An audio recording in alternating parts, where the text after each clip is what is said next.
Izao no lazain'i Jehovah, aoka ny endry tsy hirehareha amin'ny fahendreny, ary aoka ny mahery tsy hirehareha amin'ny heriny, ary aoka ny manan-karena tsy hirehareha amin'ny hareny, fa izay te hirehareha dia aoka hirehareny amin'izao. Dia ny fahendreny sy ny fahalalany ahy ho Jehovah, izay manao famindrampo sy fitsarana marina ary fahamarinana ety ambonin'ny tany. Fa izany no sitrako hoy Jehovah. Jeremia 7:2-7.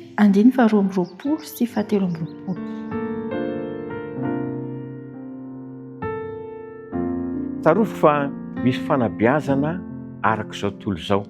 Ny tanjony dia fahombiazana eto an-tany ihany ary fanomezana fahafaham-po, ny fitiavan-tena sy ny maha olona ihany.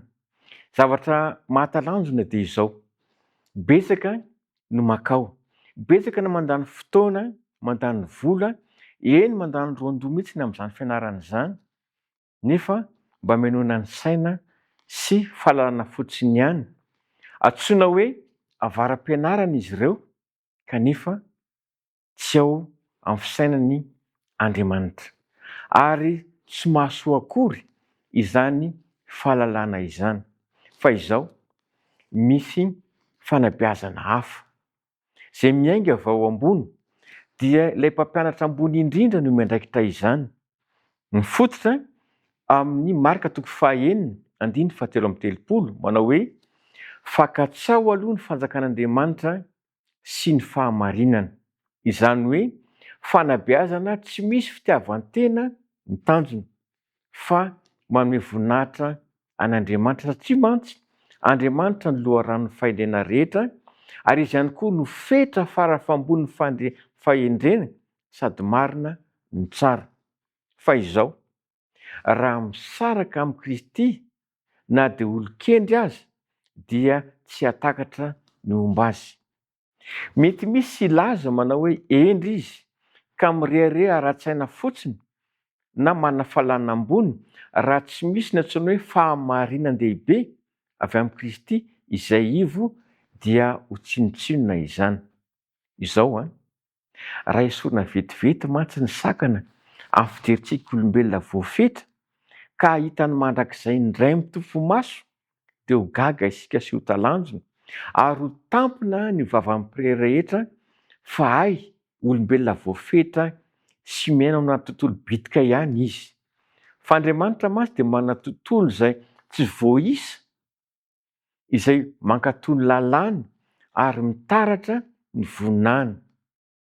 Rehefa lasa lavitra ny fikarohana ara-tsansa ohatra, araky ny fahaizana voafetra, dia tsarovy fa mbola misy fahalalana izay tsy takatry ny saintsika anekôtra amin'ny saintsika voafetra ihany.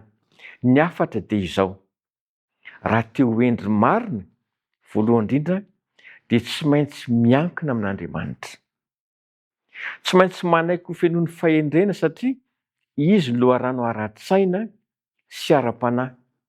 Tsarovy fa ny olo malaza indrindra eran-tany amin'ny fahaizana sy ny fahalalana dia tsy azo ampitaina akory amin'ireo izay nofanin'Andriamanitra, tahaka ny Paoly na Jaona apôstôly izany, satria ny fitambaran'ny saina, ny herin'ny saina sy ny fanahy no mahasarobidy ny fandresena. Ny hafatra alefatra dia izao: te-hana fahendrena ve ianao? Te-hana fahalalana ambony ve ianao? Antsoy Andriamanitra ho mpitari-dalana, antsoy Andriamanitra hanabe, satria izy ihany, araka nambara teo dia ny hoe fitambarany hery ara-tsaina sy ny hery ara-panahy no ahafahantsika hanatratra ny fenitra ambony maha olombelona. Tianao ve ny azo izany? Andeha hiaraka hivavaka isika. Misaotra Tompo noho ny afatra androany, izay mampafantatra anay fa manana fanabeazana tokony ho anay ianao. Tompo, tianao ho endry izahay, tianao hanana fahendrena izay tsirairay avy, dia meteza hitari-dalana anay amin'ny marina rehetra. Meteza hanamboatra androany ka molavolany momba anay manontolo eo ambany fitantananao. Koa eo an-tongotrao izay no andranto izany fahendrena avy any ambony izany, mba hanananay antoka fa mitoetra ao anatinay Kristy izay ivon'izany fahalalana izany. Tompo malalo engane ny mpanaraka izao fandarana izao dia anana ny fahendrena avy any ambony avokoa amin'ny anaran'i Jesosy. Amen.